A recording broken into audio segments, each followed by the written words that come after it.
എല്ലാ വിദ്യാർത്ഥികൾക്കും പുതിയൊരിലേക്ക് സ്വാഗതം. കാലിക്കറ്റ് യൂണിവേഴ്സിറ്റി 6ാം സെമസ്റ്റർ ബിരുദ പരീക്ഷയുടെ വാല്യുവേഷൻ റിസൾട്ട് വിദ്യാർത്ഥികൾ നിർബന്ധമായും ശ്രദ്ധിക്കേണ്ട കുറച്ച് കാര്യങ്ങളെക്കുറിച്ചാണ് ഈ വീഡിയോയിൽ കൂടെ നിങ്ങളുമായി പങ്കുവെക്കാൻ ആഗ്രഹിക്കുന്നത്. വിശദമായ വാർത്തയിലേക്ക് തന്നെ പോകാം. ആദ്യമായിട്ട് ഈ ചാനൽ കാണുന്ന വിദ്യാർത്ഥികളുണ്ടെങ്കിൽ തീർച്ചയായും അടിക്കേണ്ട മറക്കണ്ട സബ്സ്ക്രൈബ് ചെയ്ത് കൂടെ പറയാൻ പ്രത്യേകം ശ്രദ്ധിക്കുക. സബ്സ്ക്രൈബ് ചെയ്യുന്ന നോട്ടിഫിക്കേഷൻ ബെല്ലുകൾ ഓപ്ഷൻ എനേബിൾ ചെയ്യുക. ചാനൽ വീഡിയോസ് നിങ്ങൾക്ക് ഉപകാരപ്രദമാണെന്നുണ്ടെങ്കിൽ തീർച്ചയായും ലൈക്കും കൂടി ചെയ്ത് നിങ്ങളുടെ സുഹൃത്തുക്കളിലേക്ക് ഷെയർ ചെയ്ത് കൊടുക്കാനും കൂടി പ്രത്യേകം ശ്രദ്ധിക്കാം. അതുപോലെ നമ്മുടെ ചാനൽ വാട്സപ്പ് ചാനൽ ജോയിൻ ചെയ്യാൻ ആഗ്രഹിക്കുന്ന വിദ്യാർത്ഥി സുഹൃത്തുക്കൾ നമ്മുടെ വാട്സപ്പ് ചാനൽ കൂടി ജോയിൻ ചെയ്യാൻ പ്രത്യേകം ശ്രദ്ധിക്കാം. അപ്പോൾ നമുക്ക് ഇതിനെ വളരെ പ്രധാനമറിയുന്ന വാർത്ത എടുക്കാം. കാലിക്കറ്റ് യൂണിവേഴ്സിറ്റി 6ാം സെമസ്റ്റർ ബിരുദ പരീക്ഷയുടെ വാല്യുവേഷൻ നമ്മൾ നേരത്തെ പറഞ്ഞിരുന്നത് ഏപ്രിൽ 22, 23, 24 തീയതികളിൽ വാല്യുവേഷൻ നടക്കുമെന്നായിരുന്നു.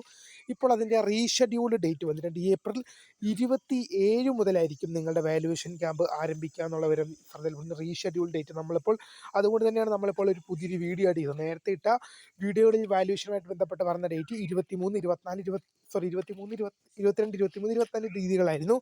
ഇപ്പോൾ അതിൻ്റെ റീഷെഡ്യൂൾ ഡേറ്റ് ചെയ്ത് 27 മുതലാണ്. ഏപ്രിൽ മാസം 27 മുതലാണ് നിങ്ങളുടെ വാല്യുവേഷൻ ക്യാമ്പ് യൂണിവേഴ്സിറ്റി ഷെഡ്യൂൾ ചെയ്ത് വെച്ചിരിക്കുന്നത്. അപ്പോൾ അതിനുശേഷം ഒരു മെയ് മാസം ഒരു 10-15 ഉള്ളിൽ തന്നെ നിങ്ങൾക്ക് നിങ്ങളുടെ റിസൾട്ട് അവൈലബിൾ ആവും. 6ാം സെമസ്റ്റർ ബിരുദ പരീക്ഷയുടെ റിസൾട്ട് ആയതുകൊണ്ട് തന്നെ അധികം യൂണിവേഴ്സിറ്റിക്ക് വൈകിച്ചോണ്ട് പോകാൻ പറ്റില്ല. അതുമാത്രമല്ല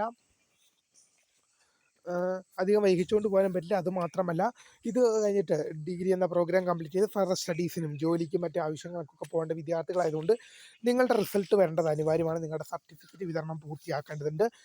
ഇപ്പോൾ ഈ റിസൾട്ട് വന്നിട്ട് വേണം ഇതിൻ്റെ റീവാലുവേഷൻ ഉൾപ്പെടെയുള്ള കാര്യങ്ങളൊക്കെ നടത്താനുണ്ട്. അതുകൊണ്ട് തന്നെ പെട്ടെന്ന് തന്നെ ഇതിൻ്റെ റിസൾട്ട് ഉണ്ടാകും എന്നുള്ളത് 100% ഉറപ്പാണ്. 6ാം സെമസ്റ്ററിൻ്റെ റിസൾട്ട് എല്ലാ വർഷവും റെക്കോർഡ് വേഗത്തിൽ തന്നെ പബ്ലിഷ് ചെയ്യാറുണ്ടെന്നുള്ളത് പ്രധാനമായും ശ്രദ്ധിക്കുക. തീർച്ചയായും ഇതുമായി റിലേറ്റ് ചെയ്യുന്ന കൂടുതൽ അപ്ഡേറ്റുകൾ വരും മണിക്കൂറുകളിൽ വരും ദിവസങ്ങളും വന്നാൽ നിങ്ങൾ അപ്ഡേറ്റ് ചെയ്യാം. അപ്പോൾ പുതിയ കാണുന്നതിന് വേണ്ടി